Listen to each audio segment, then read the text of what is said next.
You're listening to Grindhouse Courthouse, the show where we put movies on trial to determine whether or not they're a danger to the general public. Please rise for nobody, because this is a deposition episode. Enjoy!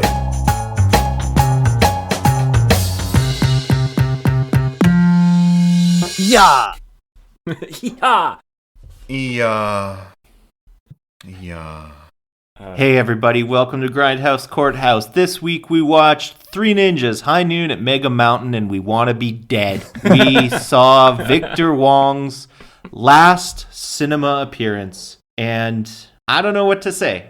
This is the worst movie we have ever watched on this stupid podcast. Agreed? Yes. Easily. Yeah. Hands down. No doubt in my mind. Wow. Looking at the ratings as well, this is probably the lowest rated movie that we've watched. If it's not 0, it's too high. So here we go. IMDb, 2.9 out of 10. Too high. Rotten Tomatoes, 0. Right. And then the Right audience rating. score setting at 29%. So this movie is... I'm lost for words. It is just plain awful. I don't even know if we should consider this as a movie.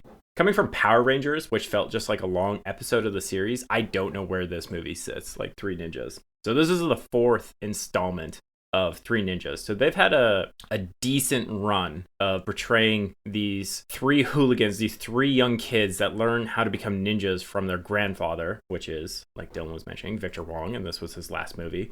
And in this one, they have completely new actors, which I think they kind of cycled them out throughout these movies. But we get the ninjas doing ninja things, and also going to an amusement Yeah. and also going to a amusement park. Yeah. I think it's important to stress that this is, the franchise wasn't great, but No. I certainly liked it as a kid. Yeah. But there's a substantive difference between this 4th installment and the previous 3, because the previous 3, they didn't always have the same 3 kids, but they had a couple of the same kids and kind of alternated over time.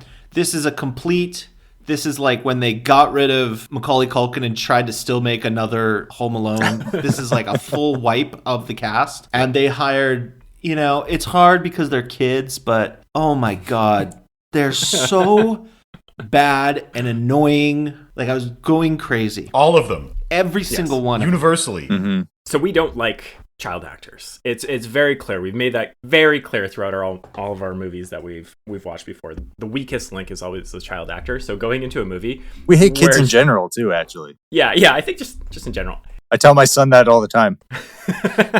I hate you, son. I hate you. He'll recover. But yeah, just having this movie base and focus on child actors is awful for us. So this was a terrible experience. I want to say, like, with the previous movies, Victor Wong was that constant. And going into this movie, the first thing that you do see is Victor Wong, I believe, and he looks awful. Like, he's done. He's on his deathbed. He does not look good. Because last week we watched Prince of Darkness, young man, sprite running around, avoiding Satan demons. Alice and Cooper. then coming to see him in this movie. It's like, this poor man, just let him rest. That's all I wanted for Victor Wong. But I don't know what happened in that 10-year gap. Presumably a bunch of Three Ninja movies, but they fucking killed him.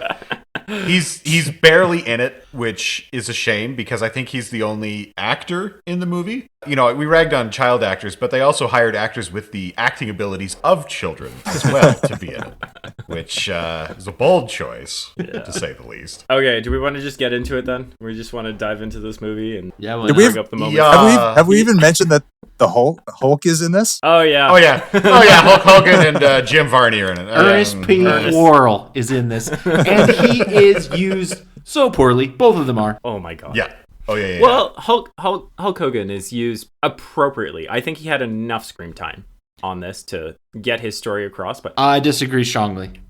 well, Do we need more get into it, Dylan. or less? Yeah, do I you don't need know. this movie just We to be Hulk needed. Hogan? We'll get to it. I'll bring it up. But we needed a lot less child kicks and a lot more Hulk Hogan being Hulk Hogan.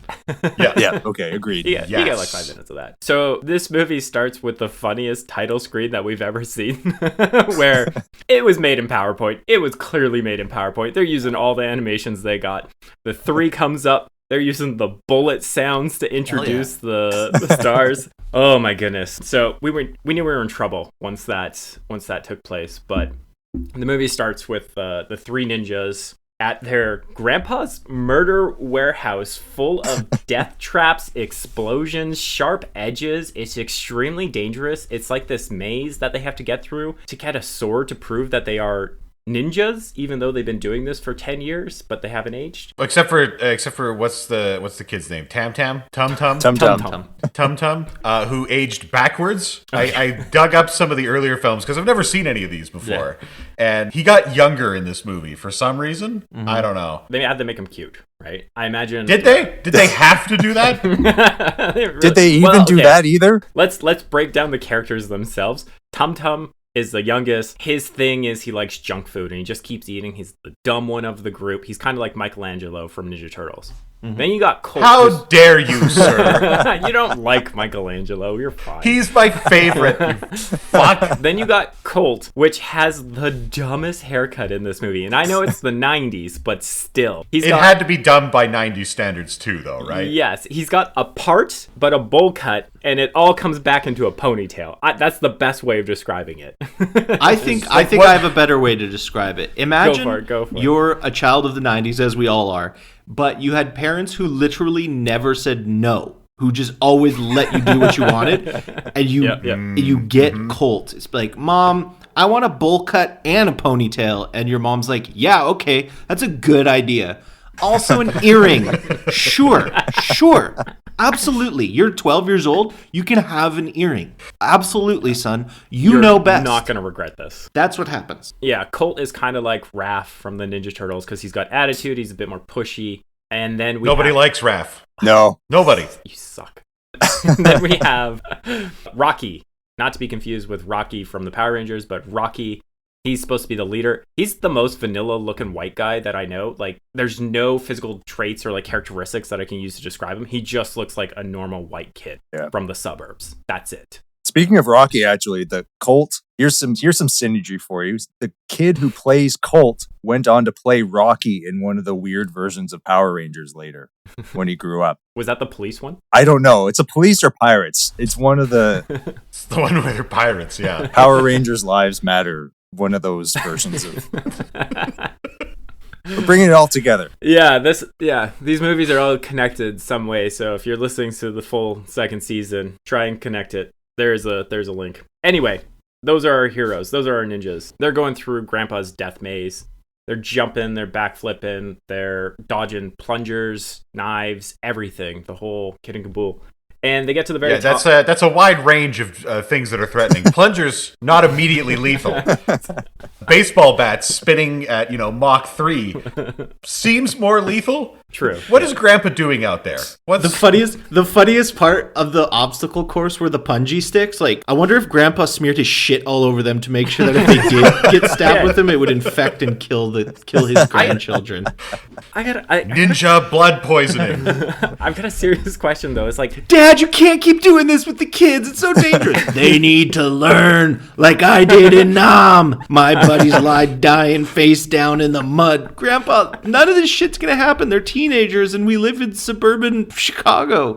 Just wait till criminals attack the theme park. But the thing is, Grandpa needs you, children. When does Grandpa have the time to build this warehouse? Where does he get the funds to do, like, those were a lot of plungers. Like, to build this thing, this is like a tons of fun out here. And I can't imagine Grandpa's rich. I don't imagine being a ninja makes a whole lot of money. So I have no idea. That's exactly what they want you to think, Adam. Oh. So I should have became a ninja when I was younger, and I would be... Those stories that you told yourself when you were little, they were right. Oh my goodness. The legends, they're true? The medallion? Here's a better question. Why does an 80-year-old Japanese man have 3 fucking white kids as grandchildren? the whitest children. I'll answer my own question. It was rhetorical. Because it's the 90s. Shut up and stop asking questions. White people get to do everything? And that's how it worked back then. Don't ask. Don't even think. Shut up. This is how it works. It was the 90s. All right, go on. Yeah, there's a lot of white privilege in this movie, and it's hilarious when you like take a step back and you look at it like, how the hell did they afford this house in the suburbs? We're trying to figure this out as we're watching it. So we came in as adults into this movie rather than as children. So there was a lot of things. Just as the producers intended. 430-somethings, 20 years later, come and watch this movie. This movie sucks. It's like this movie wasn't made for me at all. God. Yeah, Brie Larson would be shitting herself right now. It's not for you. Oh, God. So we're still in the first 2 minutes of the movie. Yeah. We have the kids, they get the blade from Grandpa, and Grandpa's like, you did it, but you got to learn a lesson, and that lesson is you got to fight in the dark. So he takes a zip line down, and I love when they do stunts in this movie because they cover the stuntman's face to make it very clear that it is not the actor. So Victor Wong told him the blade right in front of his face as it's the camera's tracking him as he's going down. He cuts the power, uses the sword to cut the power cord for this whole operation, yet everything else runs except for the lights. First off, that's going to be expensive. He's going to have to get that repaired later on if he's going to run this murder house again. So that's upsetting. Anyway, the kids have to go through the course backwards in the dark. They struggle. I think they kind of learn a lesson. I really wasn't paying attention at this point. Again, we're only 2 minutes in. They get out of there. The movie totally lost you. Yeah. And Checked out already. I'm already checked out. They get through it, and the reward is Grandpa gives them a little spiel about being a family, being together.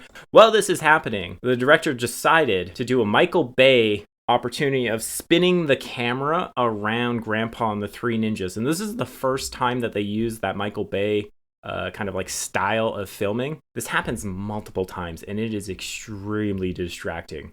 So it's nauseating. It is. Like, I've got a strong stomach. That shit, oh my God. Couldn't believe it. So we have Grandpa saying, you did good, but family's the real message. Go dig a well. And then we kind of cut to... Oh, that's racist. Cut that. You can't say that.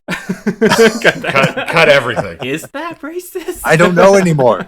I don't know anymore, Tom. We have to really help each other out on this. So anyway, it cuts to the evening where the kids are in the rooms and they're just chilling out like young kids and teenagers do, and they're talking about... Wait, is this after Grandpa drops them off back at their parents' house, or... No, this is right before, because we have to learn more about these amazing characters, and we find out that... Oh, okay. Right, sorry. Okay. I was just hoping I was just hoping it was done, this explanation, but... I guess. Oh, no. This is still going, much like this movie. We are in it. The kids, they're in the room. It's after hours. They're talking about teenage things. And Colt and Rocky are like, listen, we can't keep going to Grandpa's every summer. I know it's fun and all, but I'm almost 16. I need to buy a car to pick up some honeys. And Tum Tum's not for this because Tum Tum's only like 7.5. And a diabetic because he's eating so much goddamn junk food. Anyway, Grandpa's listening, eavesdropping. He's just like, oh boy, I'm gonna lose the kids. And then he drops them off the next day to their family in the rich suburbs where they have a 2-car garage, 4-story house, huge lawn. It's upset. Guys. Why does their house upset you? It just doesn't make sense of just like how families could afford these big of houses, and there's just like rows of them in the suburb. It's just the dad is the director of the FBI. He can afford that. Director of cops. It just I don't know. It's look. He works at the FBI, and there's a thing on his desk that says director. So clearly, he has a lot of money, right? Yeah. Well, enough to again live in these suburbs and take care of 3 lower class. They're lower upper class, okay? It's totally fine. Everybody lived in a house like that back in the 90s anyways, so it doesn't matter. White picket fence, yep. And then Grandpa is like, the grandkids are kind of done with me. Guess I'll just climb up on a shelf and die. And then his daughter or whatever's like, yeah, I guess so. I mean, like, they're done with you. So, like, see ya. Served your purpose. Thanks for... They're ninjas now. Thanks for being a free babysitter. She's dead inside, though. Years of, like, having her kids put in mortal terror, she's just completely emotionally detached. Oh, yeah. Like, they're breaking windows and she doesn't flinch. They're breaking all the shit in their house. She doesn't react. Yeah. Grandpa's like, I'm dying and the kids don't love me. She's like, good, get the fuck off my lawn, old man. I think she's taken like too much Xanax, and she probably had her like third glass of wine already in the morning when when Grandpa was dropping them off. There's a scene. There's a scene that like where they're in the house and Rocky breaks a vase and just smashes all over the ground, and then the mom doesn't clean it up, does nothing, just gives him another sandwich. This is how I know that I'm a 30-year-old man. That's the thing that upset me the most in this movie. Clean that up. Somebody's gonna step on that. That's expensive. That's a lamp. Yeah, that was like $40 right there. All for this little. I have to go to Pier 1 again and get another stupid vase. God, that's your Saturday morning, right? Like that's a full morning for you to do this. Goddamn these kids. It's cutting into drinking time. We get introduced to our bad guys. Does anybody want to take an attempt of describing these villains? Wave racers. Extreme sport enthusiasts. Like 20 guys they found at a Home Depot. They are the most non-menacing looking villains that we've seen in a movie so far. They've got Whoa, they're wearing Oakleys. That's scary. Yes. This movie might have been sponsored by Oakley. We do not know. I missed why did they all have to wear the same sunglasses? I was definitely not paying attention when they explained that. I don't think there's an explanation. I think it's just like we're bad guys, we wear Oakleys. Okay. Yeah. We've got AKs. Actually, and Oakleys. Doesn't surprise me. You know what it was? It was like, how would you identify a bad guy? Like, we need to give them one characteristic to like stand out. And because they didn't have uniforms or anything like that, because they would stand out too much in the park. I would say they actually did have uniforms, and they're the craziest batshit things I've ever seen. They look like the Village People. You walk it when they're getting into the park. One's wearing a nun outfit. Yep. Jim Varney looks like a musketeer. There's a Rastafari guy who may or may not be wearing, like, I don't know if his dreads are real or not, or if it's just like what are you talking? You don't know if they're real. Have you never seen one of those hats sold at like shitty little tourist shops? Like the dreads are sewn into the hat. Yeah, it's I've just never seen a black guy wear it in my entire life. Exactly. This is that guy is like, why would he agree to any of this? That man must be. I don't know. He actually must be dead inside before or because he of took this the movie. paycheck. That was it. Someone said, "Look, we need you to be the bad guy in a movie with Hulk Hogan and Jim Varney," and he said, "Okay, I'll do it. I need money." Yeah, but you also have to put this wig on and talk in a Rastafarian accent, and slam on a laptop for 20 minutes. These villains are not menacing. The other black guy also had to wear like a full-blown dashiki. Remember that guy? Why? What was with that? They're the like, cop? No, it's just one of the bad guys. He was just like standing there with the dashiki on and like the skull cap thing. No explanation. Oh, no.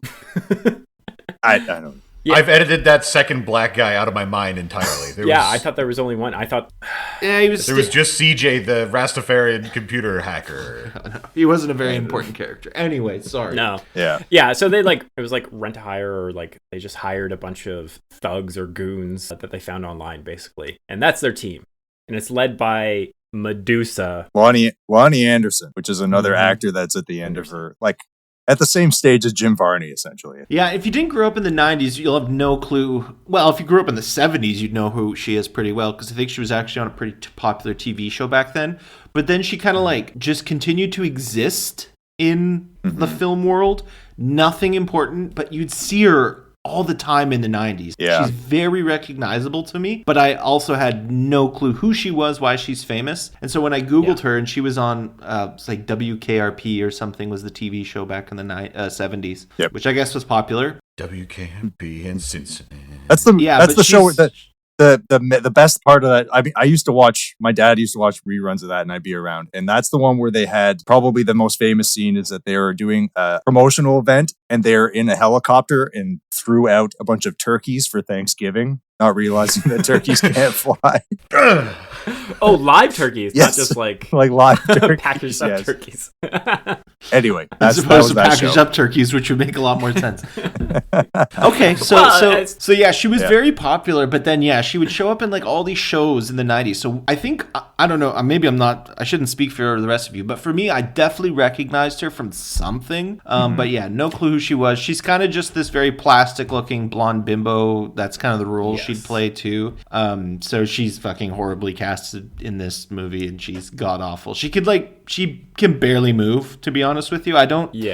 I don't take pleasure in saying this. She's probably like older in this movie, but like it seems like a struggle to move limbs for her. And so when she's trying to do physical things, it looks preposterous. Like everything. I think it's due to her age, but I also think it's due to the ridiculous outfit that they put her in. Which Probably. is just like a leather. It's like a leather zoot suit. It's fucking weird. And she's in like these really high heels. And I just don't understand what they're trying to get across. Like, yes, maybe a villain would wear leather. I don't know. Maybe it makes her look more evil. It's the 90s. Leather is synonymous with villainry. True. Very true. Villainous people wear leather. Okay. Until the Matrix, when they turned it around, and then suddenly leather trench coats and whatever else. That was cool. Yeah. And we're still wearing leather trench coats, guys. Right? But this was like 2 years before the Matrix. Yeah. So maybe they're ahead of their time. Who knows? no, they weren't. No, they weren't. Yeah. I took it back as I was saying it. I realized. Anyway, that's our villains. Can we get they're getting set up? They're on a boat. Can we set up what actually their plan was? So I have no fucking idea what their plan was. I tried. I actually I went back and I tried to watch it, and it's Ernest going, "Here's a security point. We have to establish this, so we have to take control here. Here's the control room. We have to get here, and then also if we have any hooligans, we're gonna put them in this roller coaster area. We strike at noon." They don't actually say what their plan is during this whole meeting. But later, don't they call someone? They're like, "We're gonna fucking torture these people if you don't." And then they plan, what was the plan? Money? Just give because she has money in the end, money. right?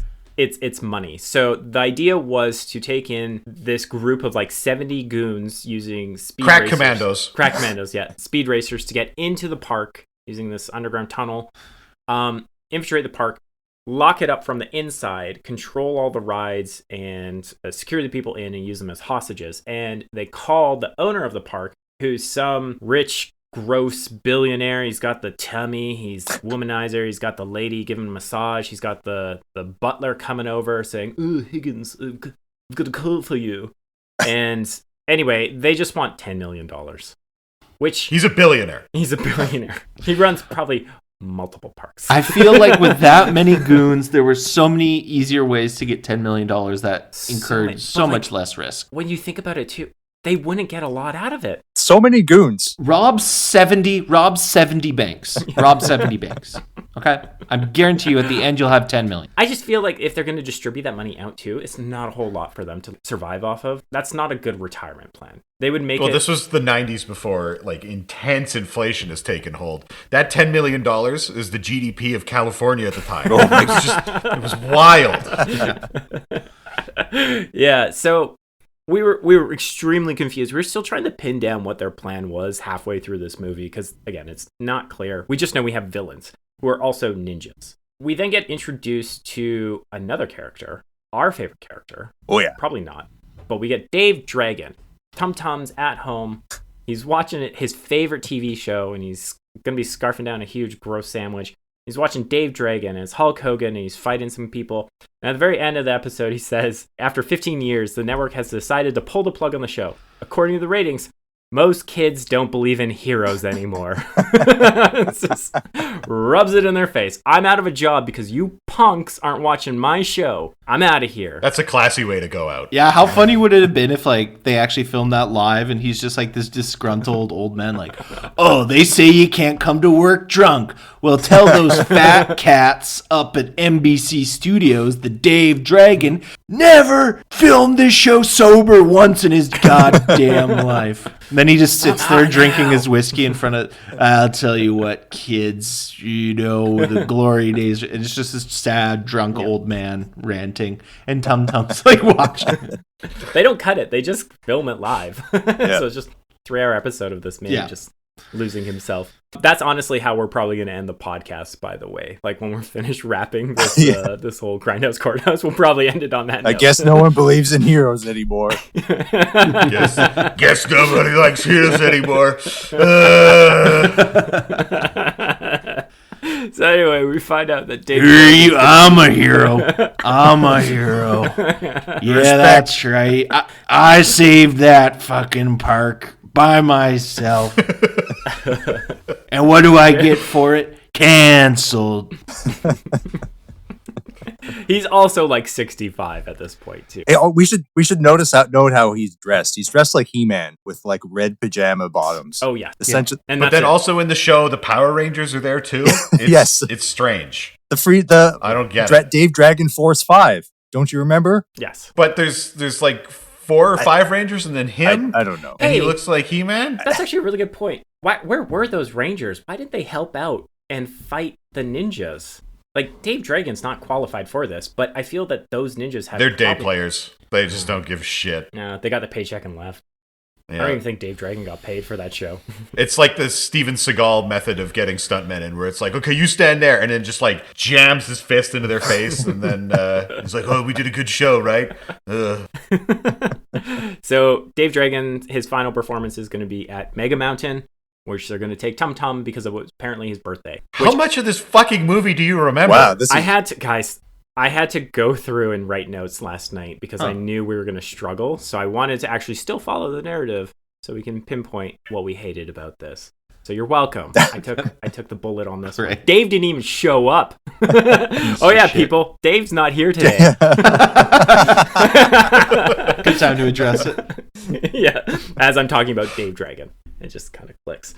What happened? Oh yeah, we get a nerdy girl, the most nerdiest girl. She's wearing plaid and overalls. She moves in literally just Alex Mack, right? Yeah, pretty much. Oh yeah, that's a good reference. Yeah, style wise, she's got her flannel shirt tied around her waist, overall shorts with a denim hat, but not a denim hat that clips. Those denim hats that used to have the elasticy thing that holds it on your head. But she's got glasses, so she's a fucking nerd. Yeah, and fucking nerd. She's playing with computers. She's working a remote control helicopter that she's flying around the neighborhood. Even though they just moved in, they crash it into the ninja's house again. Broken window. And the mom she doesn't even roll her eyes. She can't even muster the energy to do that. It's just like, oh, something else is broken. To be fair, her children have been kidnapped like 3 times before this. They've been shanghaied over to Japan. They had to fight a battle there.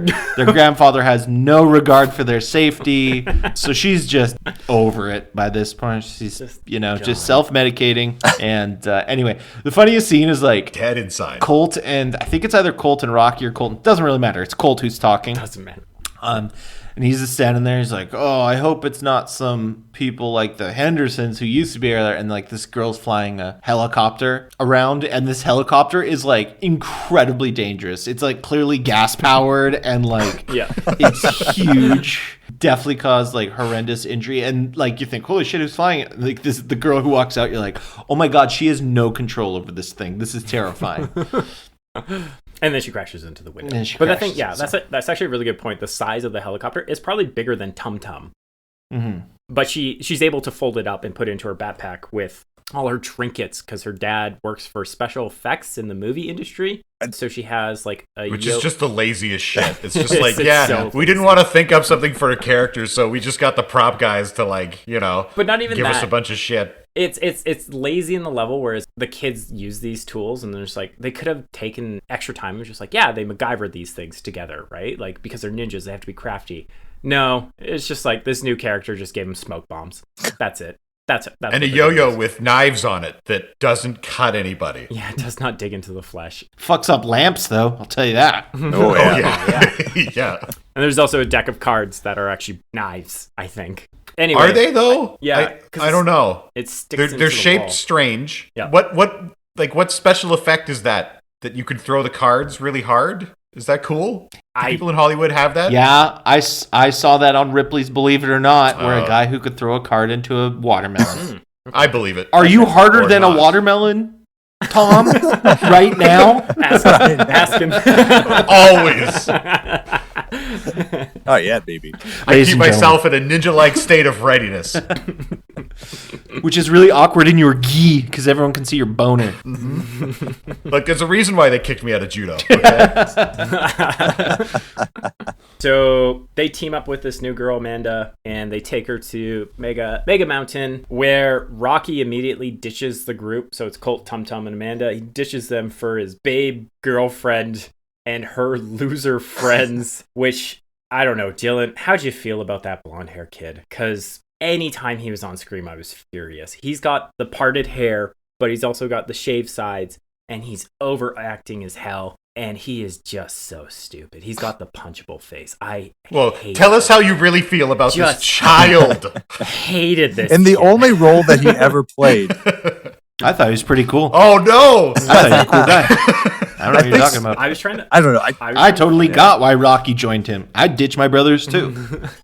That guy looks cool as shit. Also, you're complaining about his hair. Remember what his fucking brother looks like, okay? Like you can shit on this kid's hair as much as you want. His brother has the same hair plus a ponytail. So well, that's the thing. Like Colt makes a comment, and he's just like he calls that kid out. He's like, "Nice haircut, loser," and that's coming from Colt. Yeah. Like, we all to stop for a second. We're like, ugh, should you be saying that, Colt? Should you? What is that kettle doing to that pot?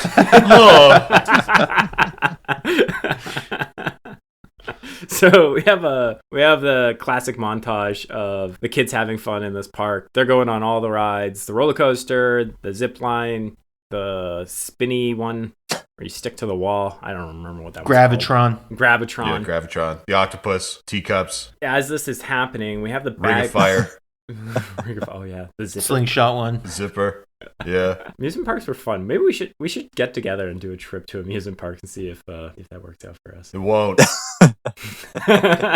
All right.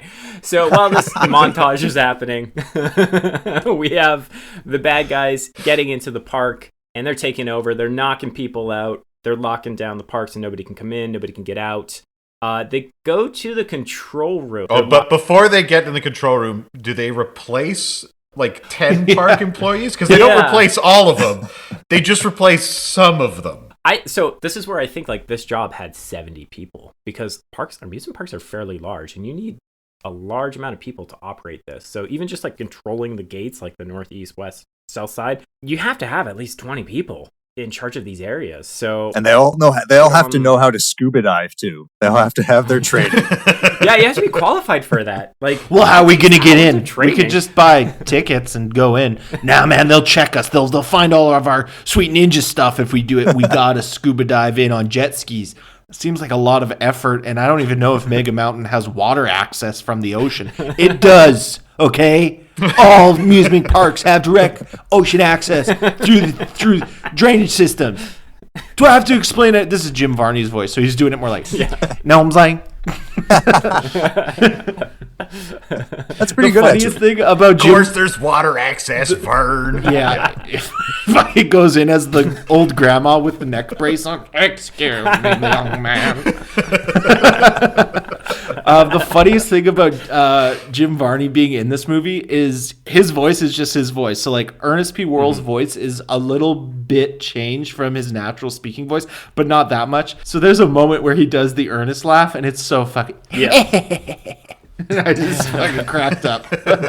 And that's the thing. That was probably the funnest moment where they should have just like hammed it up a bit more, had the villains do stupid things like that. That's the thing. They should have just been like, go all out with Ernest, like an evil Ernest, basically. Like Ernest, Ernest from Ernest Goes to Jail. Just do that. Yeah. Oh, yeah. And but like, there's moments where he's walking around the amusement park and he's like, he popped a kid's balloon, or he like steals the kid's ice cream and walks away, and the kid's crying. And like, do more of that for this movie. I would have enjoyed it a bit more. But you know who Hulk Hogan should have been instead of Dave Dragon? Hulk Hogan. Just let him be Hulk Hogan.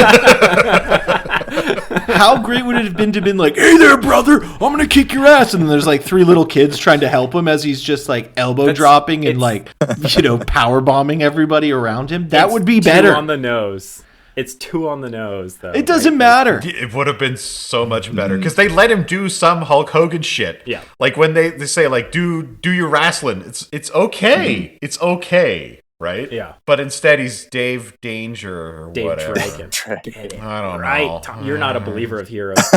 You goddamn right. So not after this movie. Danger Dave Dragborn? I think it's. I don't know. That's what. Yeah. The bad guys get into the control room, the server room, which is hilarious because, the question was, like, why didn't they just walk through the front door? They do have guns, they have knives and stuff like that. But Amanda brings in a helicopter that's the size of a small person, smoke bombs, blades. She brings in weapons, and they weren't even checked. So they could have easily just walked through the front door. Yeah. They get to the control room easily, and they start shooting some computers. I'm not sure what this means, but it's them taking over. And then CJ, the Rastafarian, decides to hook in to the control center, which has access to all of the rides. So he can do anything he wants from his laptop. No, he can only change the speed of the rides by increasing their temperature. That's the only thing he can do. Oh yeah. Not sure if you saw this, Dylan. When they increase the rotation of one of the rides, it's like increase it by 20%. He grabs a control, like a knob, and it actually says temperature control, and he just cranks it up. There's no actual, like, they didn't do any effort. Well, these are steam powered, you see, and so by increasing the temperature, it increases steam flow. Didn't think about that. You're not a carnival engineer like I am. No, I didn't get that Carney degree. University. Do you think anyone can just operate the zipper? I don't think so. You need to be a 45-year-old guy with a ponytail who's weirdly skinny and smokes cigarettes all day. Otherwise, you can't operate it. If you don't enjoy shouting at kids for 4 hours, can't have this job. So they have control of the park. They call the billionaire guy, and they make their demand of $10 million. He thinks it's outrageous. Like $30. Yeah. He could just pay it. He could pay it easily and save a bunch of lives. Because, again, $10 million probably is nothing to him. Anyway, we have... like our first fight scene. I can't remember how the ninjas stumble up. Oh, yeah. They're watching Dave Dragon's show. And it finishes. And Tum Tum and Colt want to go get an autograph behind the scenes. But the villains, Ernest and his goons, show up and they trank Dave Dragon because they think he's going to be a threat. This old man who has been running 15 years of a TV show. They think he's going to be a threat, so they knock him out. And the kids see this, and the bad guys start chasing after Colt and Tom. Nah, I gotta interject. Go for it. I gotta stand up for Hulk here. He's a 6'8" golden god. He towers over. Of course, they're worried about this man. He may be 60, but it doesn't matter because he's an immortal Olympian who resides on Mount Olympus with the gods.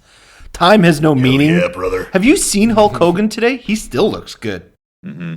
I have not. It's 25 years later. He's huge. Wow. Also, I do enjoy in this movie that they give. So Hulk Hogan is bald. He's got that's been his classic look for the past 40 years. They give him a wig to make him not like a full head of hair, but just slightly less bald, which I found very amusing. But he takes it off, though. Yeah. Like when he's finished the show, he takes it off and he puts it on and he goes, the good old days, right? And then he gets shot in the neck.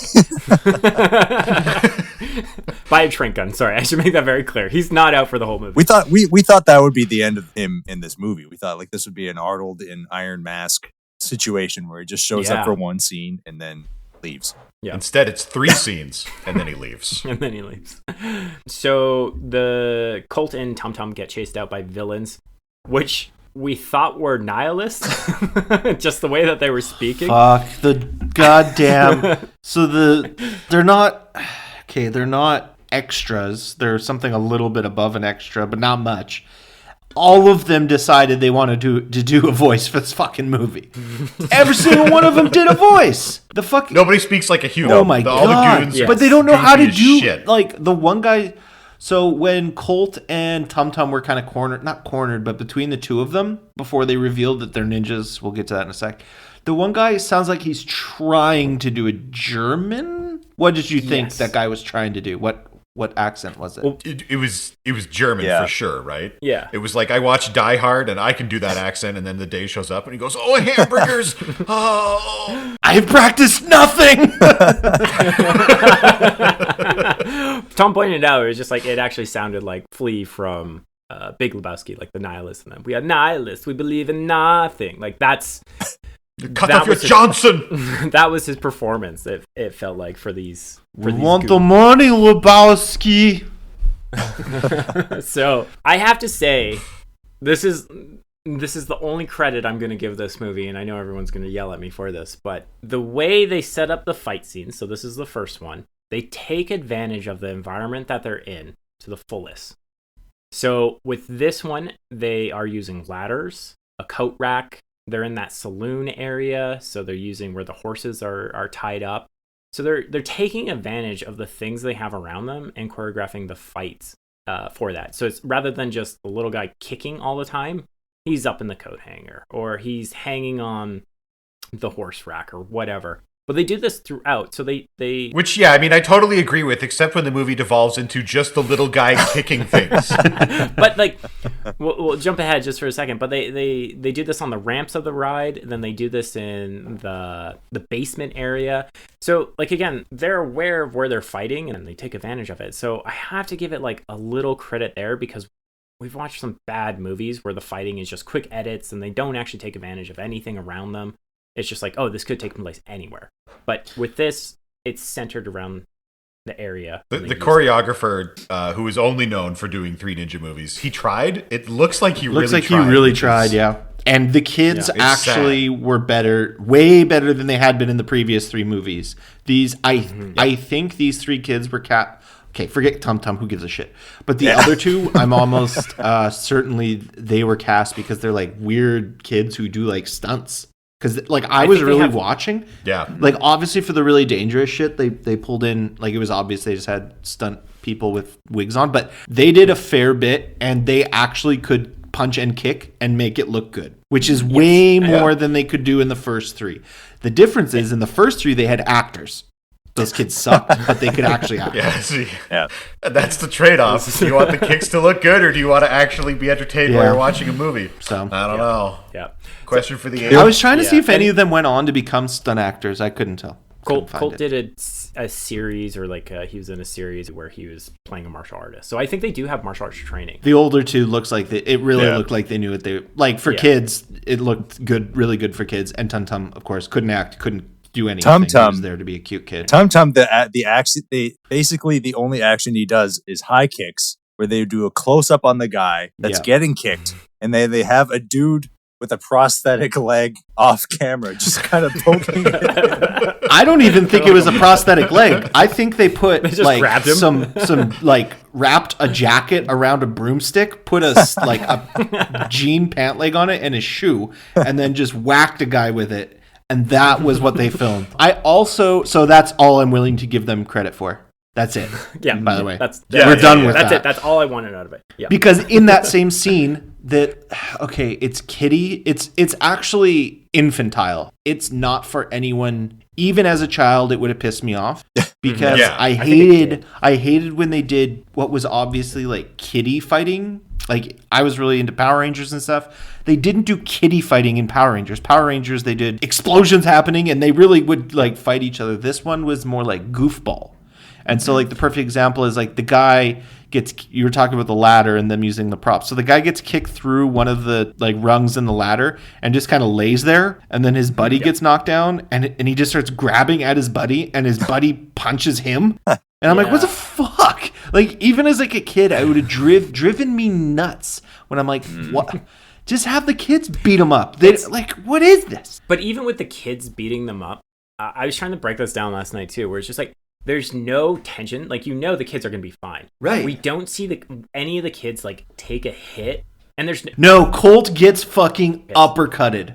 100%. I couldn't believe they did it because everything around it was like, holy fuck, like, this is ridiculous. Because, oh, by the way, the sound in this, asinine, driving us crazy. It's literally nonstop. Like, what are those called? Pull whistles or like penny whistles? Like, and like, boing, boing, boing, boing. Like, it's nonstop. The most fucking annoying, asinine sounds the whole time. But there was one scene where Colt does get uppercut. I'm like, holy shit, they just showed that. But it looked good. It looked good because the guy just punched this 10-year-old.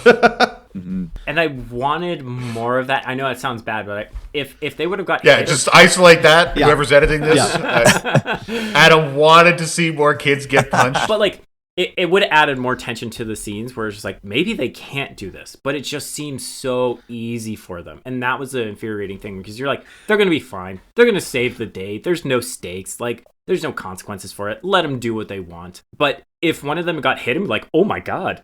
Okay, well, so in Adam's defense here, kids in real life getting hurt, not funny. Well, so if they're okay, it's sometimes funny, but usually it's not funny. In movies, though, do you guys remember Freddy Got Fingered when they had that recurring scene where the kid would just He kept running up to this car, tripping and face planting into the car, and then they would just show this kid with like blood coming out of his mouth, and there's like holding teeth. It's fucking so brutal, but I found that so funny because it was totally pointless to the rest of the movie. But oh my god, I don't know why you just reminded me of that scene. But in real life, kids getting hurt, not funny. So yes, we don't sanction kids getting hurt. Adam might, the rest of us don't.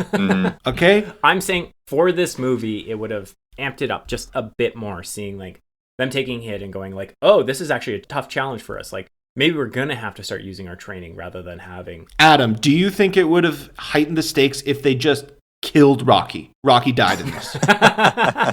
Maybe not Rocky. I think Rocky's the one that like brought it together. But like Tum Tum, we could have easily lost Tum Tum, and I think we would have been fine. So it's like the beginning of Mortal Kombat, where like Rocky's getting held up by Shang Tsung. He goes, Tum Tum! And he rips his throat out, and Jim Varney's just like drinking the blood. Is that what you wanted? I think, yeah. Out of this G-rated family film, I think that's what I needed. Fast forward 10 years, Colt has become a drug addict. I gotta avenge my brother. I'm gonna find the motherfucker who killed him and have my vengeance. I know exactly where he's gonna be. He's gonna be at Mega Mountain at noon. That's where I'll get him. But I need some help. And then he does the high five of Dylan and Schwarzenegger with Hulk Hogan right there. And they just flex biceps. Way better movie, I just wrote. Way better. Yeah. That I would rather Sounds watch great. than this. I should add, the only reason why this movie has High Noon in the title is because this theme park has like a shootout of the OK Corral type reenactment of cowboys. And when they're fighting the evil ninjas, they end up fighting the cowboys as well. Oh. That's the only High Noon aspect There's of something this film. about the plot. There's something about their plot that involves Guys, 12 I o'clock. told you. Ernest said we strike at That's noon. it, though. Yeah. That's it. That means okay. it. Why noon? So how long does this movie go on? Because like, you know, there's like an entire hostage situation that develops, and like SWAT and like the National Guard and the FBI show up. Does that happen in an hour? I think this movie takes place over 6 hours. There is a guess. point where they look at, I don't remember what time it is, but Jim Varney looks at his watch and they like zoom in on it. It was like 1:30 or something like that. I don't know. If they showed up at 1, would any of this have changed? No. Because here's the other thing. They have the whole park under lockdown, under hostage. They're holding everybody there that's hostage. I don't think anyone knows that they're hostages. Everybody's still No one's aware. They're still getting on the rides and buying cotton candy and watching the shows and stuff. They have no idea what any of this is going on. Yeah, so I'm just going to keep moving this forward because we've already been talking for like an hour and we're not even like halfway through this movie. Oh my God. So after they battle those three, the ninjas find a walkie-talkie and they decide to scream fire to get the cops to come to the park. So they go to the very top of the park. Tum Tum yells fire. Anyway, we get FBI, CIA, SWAT, the National Guard. Everyone shows up to SEAL this Team national 6. Park. SEAL Team 6. They all show up to this park, and this is where we find out that the dad is director of cops. He's director of the FBI. He works at the FBI, and on his desk in his office is a little title that says director. How else am I supposed to take that, Adam? You tell me. Anyway, he's making lots of money. The cops show up. I can't remember if they try to like get in and the villains shoot at them. Like they blindly shoot at the entrance and the cops run away and they're like, hey, this is very serious. Yeah. Yeah, they start shooting at firefighters. Yeah, these are true villains. While this is happening, I think Amanda goes into the security room and she tries to hack into the control center so she can control the rides. While this is happening, I can't remember where the ninjas are at, but basically she's trying to override everything and she's racing through because CJ is also trying to get control and it's coming down to the wire and the villains finally take control of the last ride. Oh yeah, Dave Dragon entered the control room. I completely forgot about this. Sorry, guys. Oh yeah, the Dave Dragon subplot. Yeah. It's almost like they had a movie about Dave Dragon and a movie about three ninjas, and they just smashed them together. Yeah, I forgot. I remember Dave's reaction. So what happened was the ninjas go back to Dave Dragon while Amanda's trying to hack in, and they wake up Dave Dragon. He's like, "Listen, this is pretty dangerous. I'm going to take care of this all by myself." And he goes into the control center, which when he opens the door, he's like locked out. And he's trying to get in. It's a regular door, but the sound effects behind it make it sound like it's like a bank vault opening up. Like it has digital locking mechanisms and like 10 deadbolts that are going off. It's a regular door. I don't know why they were throwing in these random sound effects for this movie, but that was also kids another are fucking stupid. Throw in some sound effects. They're not gonna know the difference. Wait, This ain't Shakespeare. regular door. By the way, the Dave way they Dragon wake gets- up Dave Dragon is like they just dump a bucket of water on his face, which is, you know, how you wake up from getting a tranquilizer dart in your throat. It's just like you're sleeping. You're basically sleeping. You're choosing to stay asleep. So that's all it takes. Yeah, so Dave Dragon gets in there and he's the one-man army and he's punching his kicking his way through all the villains. They have guns. They're not shooting. What is it? The Medusa lady, she's the one that takes him down or something. Anyway, they tie him to a chair. He's strapped in. He's watching this evil plan take place as CJ and Amanda are trying to hack to get the controls of the rides. They're having a hack off. They're having a hack off. By the way, They're hacking so hard. yeah, the interface, like the display for the computers in this, again, talking about how this intro was made with PowerPoint, fair representation of how they're using computers in this too, where I think she hacks in using password crypt or hacker, and the password's like God or something. Like it was, there's a weird moment there too. Anyway, Medusa cracks the last one. She has control of the final ride. And she makes a threat to the police saying like, all right, you can't come any closer. I'm turning this ride up 20% or whatever. And Dave Dragon loses it. He screams right in the camera for like 10 seconds. We had to rewind that part because it was so funny. Well, it's His weird because he's overreaction. like calm, in control, totally fine. Roller coaster's running, no problem. Roller coaster stops upside down, fucking loses it. I don't even remember this. What does he say? No, he just screams. He's just ah! Just looks right in the camera and screams. It's so good. I would say watch the movie just for that moment. By the way, remember, she's trying to extort a billionaire who we all know are very rational people with deep concerns for the public at large, right? Like, if you don't give me $10 million, all these people are going to die. Like, fuck it, kill them. I don't care. I don't give a shit, like, at all. Go nuts. I don't care at all. I have 10 parks. I'll close You them. only I don't Close give a fuck. this and write this off. I'll probably make a profit off of your terrorism. So, How many people I also secretly own- killed last week? Jesus. yeah, I think that's bad. You should see what fucking shit my chemical factory pumps into the rivers. Seriously, like she's trying to blackmail a billionaire who by nature is a psychopath. So, yeah. Good luck. Yeah, it doesn't check out. I can't remember what else happens at this point, but I think the ninjas decide to go to that ride to stop it or like manually start it again or slow it down. So we have another fight scene. Doesn't matter. Where they introduce the Three Stooges. Oh, yeah. And then we have a whole fight scene with them. Oh boy. I don't even know if we need to explain it because it's just I three don't- guys and they do the exact same things that they did with the dumb, shitty sound effects. Yeah. Nobody even gets uppercut. Oh! It's ridiculous. I do want to mention one thing. So they have new 3 comic reliefs, the Grown Men, which are apparently the nephews of Medusa. Anyway, they're tracking down the ninjas. They find Rocky's girlfriend. They take her away. Ernest ties her up to a roller coaster. Well, the 3 nephews fight the ninjas and they get put on a ride. There's one scene, and I've never seen this in a movie before, and let me know if you have. But Tom Tom crawls through the big guy's legs and punches him in the balls. But, like, I've never seen anyone get punched in the back of the balls before. That's what happens. And he's out. So I was curious. Like, I don't think I've seen this in a movie ever before. No, that's one of the 30. Sounds part That's of one of the his ninja 30 ancient ninja pressure points that'll fucking take a grown man down. Back of the balls. Front of the balls, Straight in the no tank. effect. Back of the balls, you can kill a man. You can bring down a charging elephant if you punch it in the back of the balls. Try it out.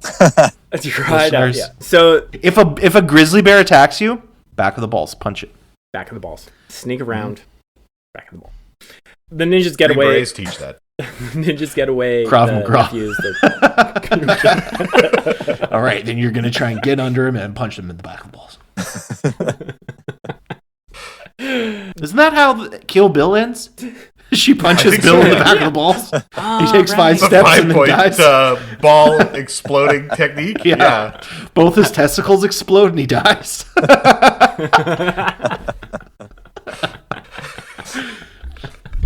Kill Bill's awesome. Kill Bill's sweet. Go watch it. Don't watch this. Go watch Kill Bill. don't watch this movie.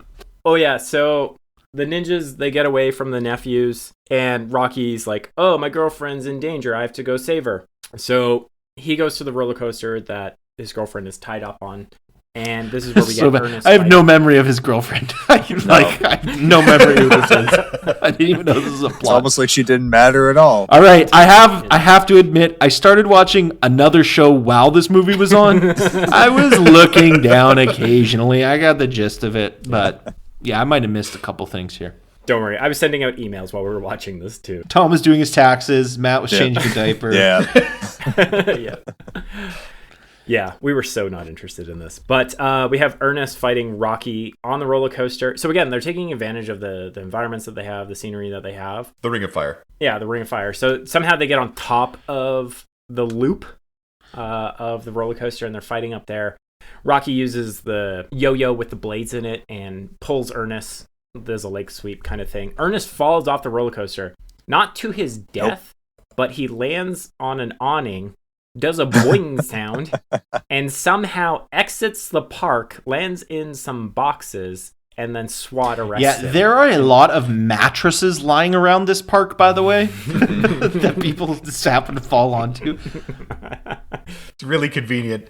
You have no sense of scale or where this fight is taking place, but I assume to be like, back end of the park, middle of it. Like, typically the roller coaster isn't right by the parking lot, so I can only assume that when he bounced off that awning, it was like multiple minutes of airtime, just like right out of there. By the way, when Jim Varney shows up and starts to fight Cole, he has a fucking sword. He just like draws a sword, and you're like, "What? Why'd you bring a sword?" Because they're ninjas.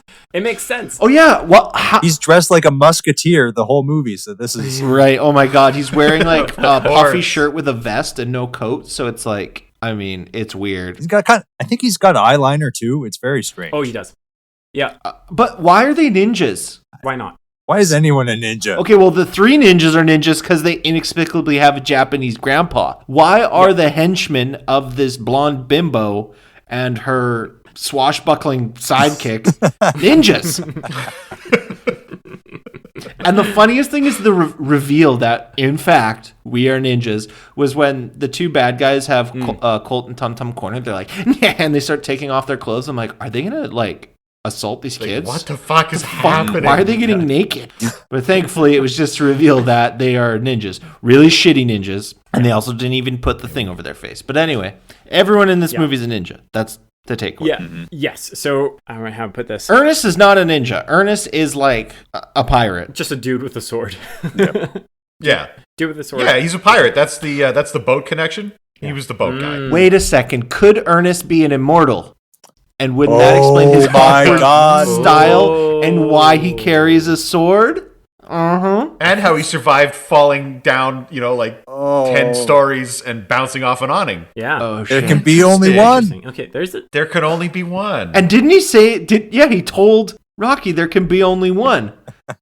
Weird. That's so fucking weird. It's cool. Wow. Huh. Maybe this is a good movie.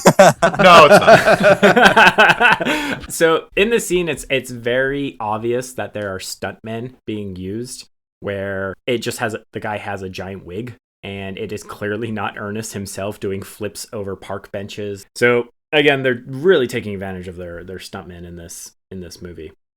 Anywho, we have the villains. They're just like, they're tired of Dave Dragon. Tired of his screaming shenanigans. So he's been screaming this whole time. They throw him into the pit. They toss him. They put him in a holding area with everybody else in the park, except for all of the other people that we see in other scenes just wandering around having a good time. Because they're oblivious to what's happening. But if you catch on, you get tossed into this area. So it's about at this point that I am fully losing my fucking mind because I've watched these 10-year-olds shittily punching and kicking for 20 fucking minutes straight.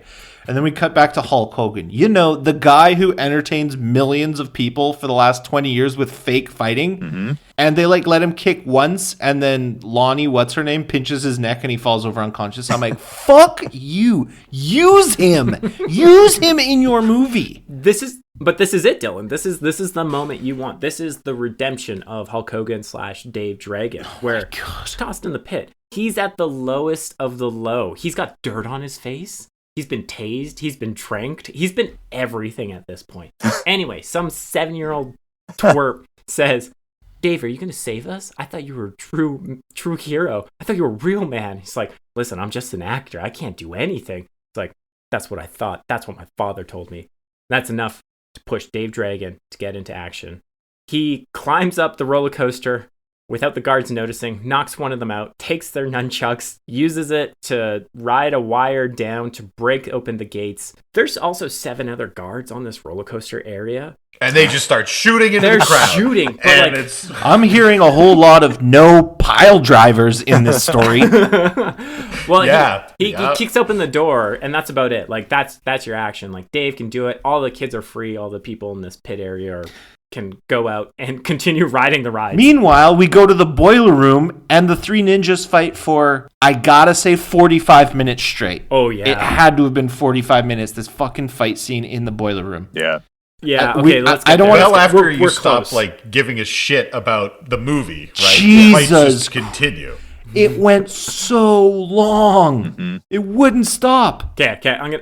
I'll give you 2 lines, and then we're in the boiler room. Oh my God. Does it All right. matter? All right, fine. Billionaire decides to pay them. He has his bag of money, takes a helicopter over the park, tosses it in. Amanda uses her little RC helicopter to open up one of the You're bags. way over Just 2 a- sentences at this point. I know. It's a run-on sentence. It's just You're a semicolons. terrible writer.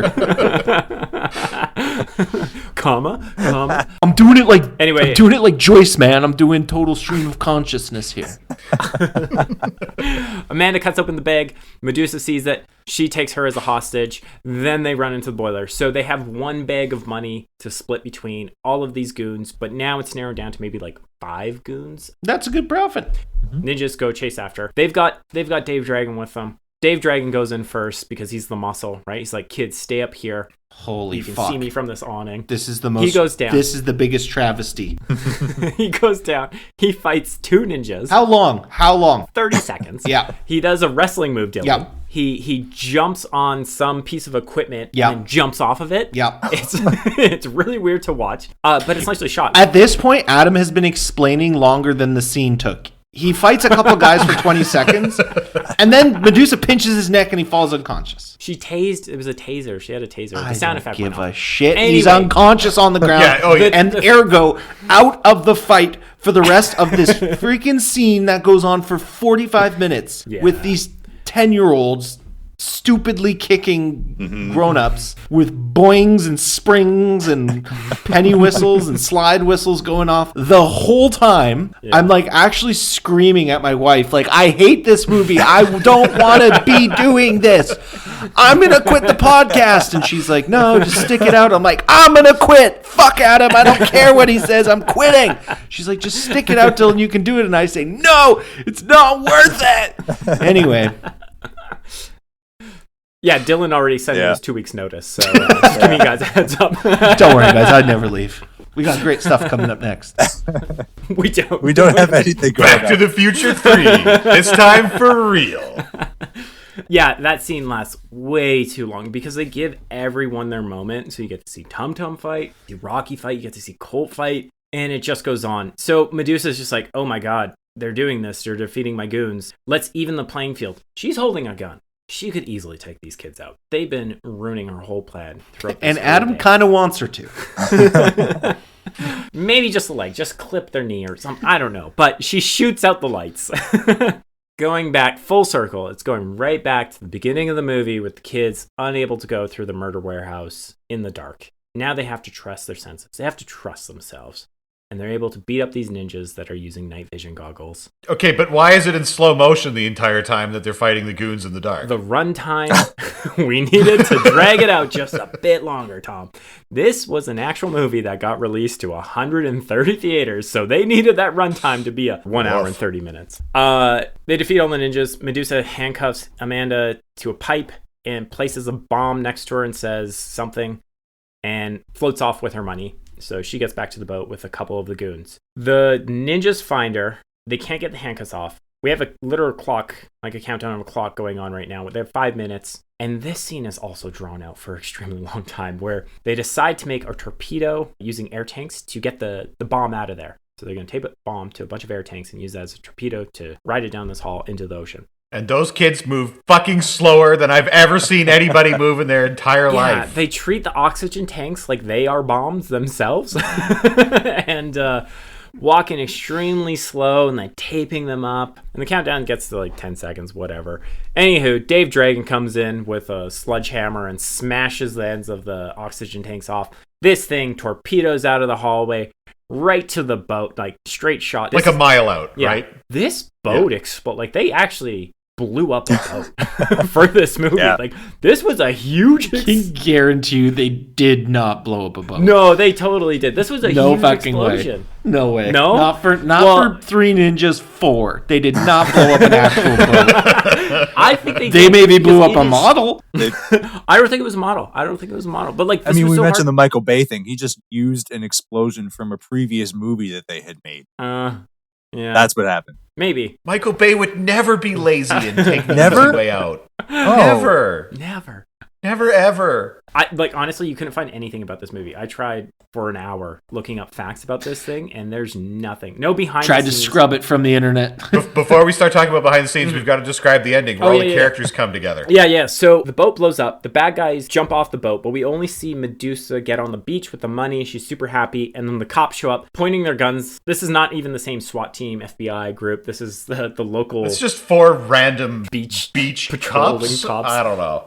Anyway, she's, I guess, taken care of. All right, Perkins, you're a loose cannon. You blew up downtown. This week you're on beach patrol. What? You put me on beach patrol? Nothing ever happens on the beach. Well, something happened on the beach this week. It did. Strolling on the beach going, oh, I'm not going to get to shoot anybody. Sees the explosion. Oh, this is my chance. That wraps everything up. The villains have been taken care of. The goons have been taken care of. The park, it's nighttime. The ninjas smash cut to nighttime. Smash cut to 12 hours later. It's nighttime. The ninjas are with the parents, news reporters, everything. They're out. They're trying to figure out what's Victor going Wong. on. Victor Wong comes Victor back. Wong They bring him back. But that's important. I think someone's like holding him up because I don't think he's. It's a real Weekend at Bernie's situation. He might have been dead at this point already. He's been dead for 3 weeks. Gotta wrap this movie. So the news reporter's like, oh, these are the heroes of the day. You know, these kids saved everyone. And the kids don't take the credit. They're just like, no, the real hero's over there. It's Dave Dragon. And it's Hulk Hogan kind of like twiddling his thumbs in the background, looking down like, gee, shucks, guys, thanks. And then he finds out that his show gets renewed. He's going to get another season because he's a true hero. Well, the reporter tells him that. It's like, oh, we just heard that your show's going to get renewed for 15 more seasons. And how the fuck would they have that information? And why would they tell it to him? News travels fast, Tom. No, it's convenient. It's just wrapping up. So it's wrapping up the Dave plotline. Yeah, that happens. And then they bring out a cake because apparently it was Tum Tum's birthday. And there's fireworks going off in the background. And then it says, the end. We are finally done with Three Ninjas. Yay! That was it. That was Three Ninjas in a nutshell. Holy shit. So, and this was like a dead movie, right? Because I tried to rent it, couldn't. Found the French version by accident and bought rented the French version for $15. So this movie has a special place in my like adolescent psyche because I would always see it advertised as the trailer on my Teenage Mutant Ninja Turtles 2 Secret of the Ooze VHS. Oh. And amazing. I think I have watched the preview for this about 100 times. And what's funny is they just did two Hulk Hogan movies. So this one and another one where he's like a babysitter or something. Does anyone have any memory of Mr. Nanny? Is that what's it called? Oh yeah, that Mr. Nanny? that exists. Mr. Nanny? Yeah. Yeah. I don't know if they came out close to each other or why they would have been advertised because like I think Teenage Mutant Ninja Turtles 2 came out like 8 years before this one, but it's VHS, so like it probably was re-released or whatever. Mm-hmm. Yeah, so I've always been curious about it. I can't believe it's this bad. Yeah, nostalgia does not save this movie. Typically, when you talk about stuff like Ninja Turtles and Power Rangers, everyone gets super hyped about them. Like, oh, that was a great movie. I love growing up with this. And it's just like, no, try watching it again. It really doesn't hold up. But people still have that nostalgia for it, so they still like it. They can still enjoy it. It's kind of like a guilty pleasure. This just fell through the cracks. This was god awful. It feels like a straight to DVD, the bargain bin at Walmart kind of movie. But yet, again, it was released to, I think, 120 theaters. So there was a lot of work. There was a lot of effort to get this fourth Three Ninjas movie out there. I couldn't find a budget for this. I could find a box office. Do you want to guess what a box office gross on this movie was? Yeah, so Tom and I were having a conversation. Under $1 million. You're dead on. Oh yeah. Oh yeah. Way. Well, I mean, on. okay, seriously, like shit movies can bring in $1 million. Like absolute garbage can bring in $1 million. You could trick This made what, like 200,000? I think it's around 300,000. I don't have the specific, but it's in the neighborhood of less than think $500,000. Hulk Hogan's name alone could bring in $500,000. You think people would accidentally It should. randomly buy a ticket for this and go to a theater and watch it? This is every reason this could Yeah. accidentally make money. It's part of a franchise, a recognizable franchise. It's got Hulk Hogan. It's got Jim Varney. Yeah. I mean, Got the director of Alex Mack, everybody's favorite TV show. oh man, that was a surprising thing, and we'll probably talk about this more in After Hours. But I couldn't find any information about the budget. I honestly think they did like $2 to $5 million on this, and the return, like Matthew was saying, was $350,000. Yeah. Yeah. So this did not return as well as they were hoping for. Did this end the franchise? Oh yeah, this was the last one, but that also could have been due to Victor Wong passing away. As the heart and soul of this series. Yeah, and you got to remember the franchise was bullshit from the beginning. The franchise was like a ridiculous knockoff of Karate Kid that made no fucking sense. Yeah. Because again, he's a Japanese man. Why does he have 3 white grandchildren? And don't at us in Twitter if you actually know the answer, because I don't care. I don't want to know the answer. I'm doing this for entertainment purposes. Do not tell us why. Well, actually, in Three Ninjas Kick Back, they have a thing where they explain that. Oh my god! I do think the mother might have been You fucking Three Ninjas fanboys. Get away from us. Okay. Disgusting. Let's wrap this up. We'll discuss it in After Hours. Recommendations. Would anybody ever watch this again or recommend it to Don't. anybody? It's not even a funny watch. Don't. No. God, it's not hard to avoid. Like, don't worry. Didn't even... yeah, like you have to go out of your way to watch this movie, which is like the frustrating thing. You can't just pull it up on Netflix or your Hulus or your Disney Pluses or your Paramount Pluses or your NBC Peacock or whatever your favorite streaming CBS Direct Access. It's not on HBO Max, and for a good reason. This movie is terrible. We didn't even mention the soundtrack, which is like psychotic and very cheaply made. Yeah. Like every part of this movie is aggravating. Don't watch it. Yeah. Matt, final thoughts? It's probably not even on Crackle. Like that's how hard it is to find this thing. I think if you have an hour and a half, just go watch Hulk Hogan YouTube videos. Oh yeah, brother. Yeah, brother. Stare at a wall in silence. Way down in Sacramento, brother. The Yappa Pie. Anyways, there's my Hulk Hogan impression. Thanks, everybody. I was waiting for it. That's when we know we Thought can there'd wrap. be All more. right. This concludes the episode of Three Ninjas High Noon at Mega Mountain. Thanks everyone for listening. Long live Dave Dragon. And with that, the court is adjourned. Come back next time for a new trial with new litigants in the never-ending parade of schlock that is Grindhouse Courthouse. Motherfuckers.